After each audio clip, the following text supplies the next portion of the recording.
साथियों नमस्कार, प्रणाम। दोस्तों कैसे हैं जी आप सभी लोग। आई होप आप हमेशा की तरह एकदम स्वस्थ होंगे, मस्त होंगे, मंगलमय होंगे। दोस्तों मैं रमन आज फिर हाजिर हूँ एक और वैल्यूबल, इन्फॉर्मेटिव, नॉलेजेबल वीडियो को लेकर। जी हाँ दोस्तों, तो कम टू द पॉइंट मुद्दे पे आते हैं। जैसा कि आप सभी ने थंबनेल में देखा, टाइटल में देखा कि भाई बच्चों पर है ना अपना ज्ञान मत थोपो, उन्हें परेशान मत करो, बात को समझो। जी हाँ दोस्तों, अब ये कौन सी बात है जिसे समझना बहुत ज़रूरी है, जिसे समझा जाना चाहिए, राइट। और आखिर इस बात को कि भाई बच्चों पर अपना ज्ञान मत थोपो, उन्हें परेशान मत करो, इस बात को हमारे सामने, आपके सामने, समाज के सामने किसने रखा, क्यों रखा, है ना। और वो कौन सी बात है जिसे समझना ज़रूरी है, राइट। तो दोस्तों आपकी जानकारी के लिए बताना चाहता हूँ, इस बात को हमारे समक्ष रखा है भारत के एक महान विश्व विख्यात कवि और भारत के राष्ट्रगान जन गण मन के रचयिता, मैं बात कर रहा हूँ श्री रविंद्रनाथ ठाकुर जी की। जी हाँ दोस्तों, रविंद्रनाथ ठाकुर जी ने अपने एक सुंदर से वचन के माध्यम से, कोट के माध्यम से इस बात को हमारे समक्ष रखा है, हमारे सामने रखा है, राइट। तो दोस्तों आइए हम भी सुंदर से वचन को, कोट को पढ़ते हैं, सुनते हैं, समझते हैं, फिर इसके ऊपर डिस्कशन कंटिन्यू रखेंगे, जारी रखेंगे। और हाँ, ये वीडियो हर उस व्यक्ति के लिए इंपॉर्टेंट है जो कहीं ना कहीं बच्चों से ऊपर है, बच्चों से बड़ा है, राइट। और यदि आप माता पिता हैं, आपके पास बच्चे हैं, तो आपके लिए ये वीडियो और भी अधिक महत्वपूर्ण साबित होगी, करेक्ट। तो प्लीज़ वीडियो में एंड तक जरूर बने रहिएगा। आइए इस वचन को सुनते हैं। एक बच्चे को अपनी शिक्षा तक सीमित ना रखें, क्योंकि वह किसी अन्य समय में पैदा हुआ था। तो दोस्तों सुना आपने, श्री रविंद्रनाथ ठाकुर अपने सुंदर से कोट के माध्यम से, वचन के माध्यम से क्या कह रहे हैं, क्या समझा रहे हैं। वो कहते हैं कि भाई एक बच्चे को अपनी शिक्षा तक सीमित ना रखें। क्यों? क्योंकि वह किसी अन्य समय में पैदा हुआ था, राइट। बात सही है कि नहीं बताइए। आज का जो बच्चा है वो आज पैदा हुआ है ना, और जो भी बड़े बुजुर्ग लोग हैं या माता पिता ही हैं, वो 30 साल पहले, 40 साल पहले, राइट, 50 साल पहले पैदा हुए थे, जो कहीं ना कहीं बच्चों से तो बहुत पहले का ही समय था। तो इसलिए दोस्तों उस समय हमारे जितने भी बड़े हैं या पेरेंट्स हैं, है ना, उनकी सोसाइटी अलग थी, उनका समाज अलग था, है ना। टेक्नोलॉजी इतनी नहीं बढ़ी थी, काफ़ी कुछ नहीं हुआ था। तो दोस्तों उनकी जितने भी बड़े हैं, है ना, या माता पिता हैं, उनकी सोच वैसी ही है ना। आज भी उनकी ऑब्जर्वेशन अलग थी, उनका माइंडसेट अलग था, उनकी विचारधारा अलग थी। लेकिन आज के बच्चों की तुलना में ऐसा नहीं है। आज के बच्चे बिल्कुल अलग हैं।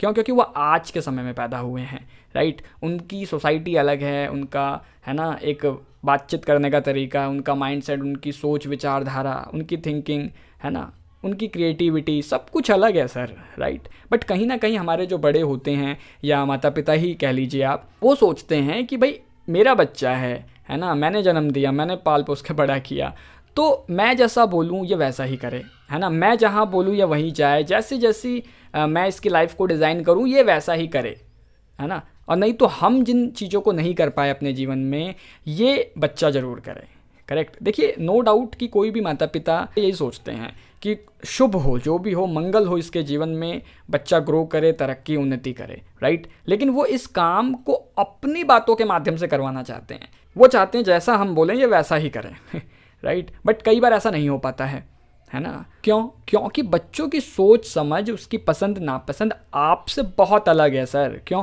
क्योंकि आपकी सोच, पसंद नापसंद 30, 40, 50 साल पहले के समाज से बनी थी, राइट। लेकिन बच्चा आज के समाज में पैदा हुआ है, इसलिए उसकी सोच, उसके सपने, उसके, है ना, उसका थिंकिंग प्रोसेस, सब कुछ आपसे अलग हो सकता है और होना भी चाहिए, राइट। आप 30-40 साल पहले YouTube, blogging, web designing, video editing, या आज के समय में जितनी भी टेक्नोलॉजी आप देख रहे हैं, क्या आप 30 साल 40 साल पहले उसकी कल्पना कर सकते थे? क्या आप सोच सकते थे? जब आप सोच ही नहीं सकते थे तो आप कर भी नहीं सकते थे, राइट। दोस्तों आज का बच्चा आज के युग में जी रहा है, वो सारी टेक्नोलॉजी से भली भांति परिचित है, जो कि पहले के समाज से बिल्कुल अलग है ना। इसीलिए उसकी सोच आपसे अलग हो सकती है, उसका सम्मान कीजिए, है ना। बिना, है ना, वजह या बेफालतू का कोई भी ज्ञान किसी भी बच्चे के ऊपर नहीं थोपा जाना चाहिए। यही बात रविंद्रनाथ टैगोर भी अपने इस वचन के माध्यम से समझाने की कोशिश कर रहे हैं, राइट। और मुझे एक बात बताइए, वो आपका बच्चा है या गुलाम है ना। कई ऐसे पेरेंट्स हैं गुलामों की तरह बर्ताव करते हैं, जैसा हम बोलेंगे वैसा ही करना है, जो हम बोलेंगे वही खाना है, वही पीना है, वहीं घूमने जाना है, उतनी ही देर तक करना है। अरे भाई साहब, आप पेरेंट्स हैं, आप केयर करते हैं, अच्छी बात है, ये बहुत ज़रूरी है। लेकिन कई बार ये जो केयर है बच्चों के लिए मतलब एक प्रताड़ना साबित हो जाती है। ऐसा लगता है कि आपने उनकी ज़िंदगी को मतलब नर्क बना रखा है, राइट। गुलामों की ज़िंदगी कैसी होती है? उसका अपना कुछ नहीं होता, जो होता है उसका होता है जिसने उसे गुलाम बना रखा है।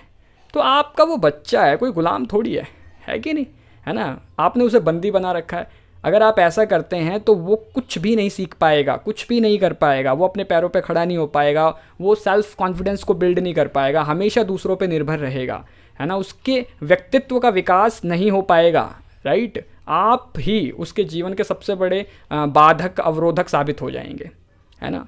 मैंने बहुत से पेरेंट्स देखे हैं, आपने भी देखे होंगे, है ना। उन पेरेंट्स को 4 ही चीज़ें आती हैं: डराना, धमकाना, मारना, पीटना, बस। अरे भाई, जब तुम्हें 4 चीज़ें आती हैं तो 5वीं चीज़ क्यों नहीं सीखी आपने, है ना, जिसे कहते हैं समझाना, राइट। बहुत से पेरेंट्स ऐसे हैं, ना समझाएंगे, ना बात को सुनेंगे, ना समझेंगे, बच्चों की किसी भी भावना का कोई सम्मान नहीं करेंगे। उनको लगेगा ये तो बच्चा है, मैं तो बड़ा हूँ, है ना, मैं तो कुछ भी कर सकता हूँ है कि नहीं। तो मुझे लगता है सबसे गलत पेरेंट्स हैं और सबसे मतलब अशिक्षित और गंवार टाइप के पेरेंट्स होते हैं ये। माफ़ कीजिएगा अगर आपको किसी को भी मेरे शब्द कड़वे लगें, लेकिन सच यही है। बहुत से पेरेंट्स हैं, माता पिता बन जाना, है ना, ये कोई बड़ी बात नहीं है समझ रहे हैं। लेकिन एक सही माता पिता बनना ये बहुत बड़ी बात है। जीवन लग जाता है, लोग नहीं बन पाते। फिर जो चीज़ें वो करते हैं उनका बच्चा वही सीखता है कि नहीं।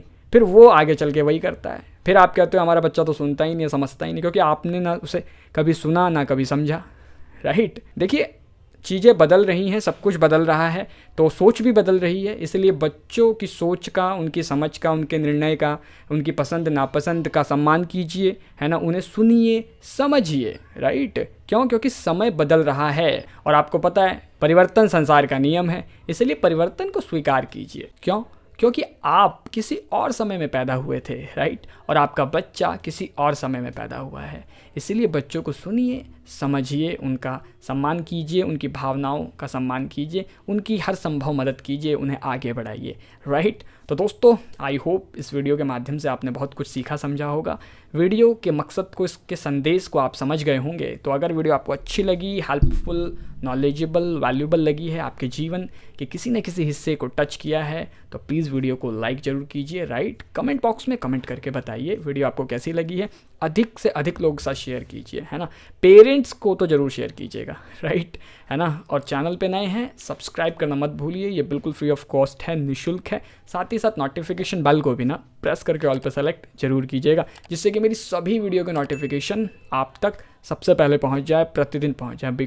क्योंकि मैं आप सभी के लिए प्रतिदिन, पर डे, एवरीडे कोई ना कोई श्लोक, दोहा, चौपाई, संत महापुरुषों की किसी न किसी वाणी, वचन, कोट के माध्यम से कोई ना कोई लर्निंग, सीख, सबक लेके आता रहता हूँ, राइट। और अभी ये वीडियो मैं लगभग 2 हफ्तों के बाद अपलोड कर रहा हूँ, क्योंकि समय नहीं मिल पाता है और कुछ पर्सनल निजी कारणों की वजह से भी नहीं अपलोड कर पाया। ऐसा चलता रहता है लाइफ में, अप डाउन। मैं बड़ा कोशिश करता हूँ कि कंसिस्टेंट रहूँ, बट हो नहीं पाता। लेकिन फिर भी हार नहीं मानेंगे, यूट्यूब को नहीं छोड़ेंगे, है ना। आपके लिए वीडियो बनाते रहेंगे, है ना। ऐसा मेरा वादा है, कमिटमेंट है। इसीलिए यदा कदा कई बार हो जाता है। प्लीज़ अपना प्यार, आशीर्वाद बनाए रखिएगा, कोऑपरेट कीजिएगा, राइट। तो दोस्तों, अभी दे दीजिए इजाज़त। आज की वीडियो में बस इतना ही। कल फिर मुलाकात होगी आपसे रात्रि 10:45 पर एक नई वीडियो, नई सीख, नई समझ के साथ। नमस्कार।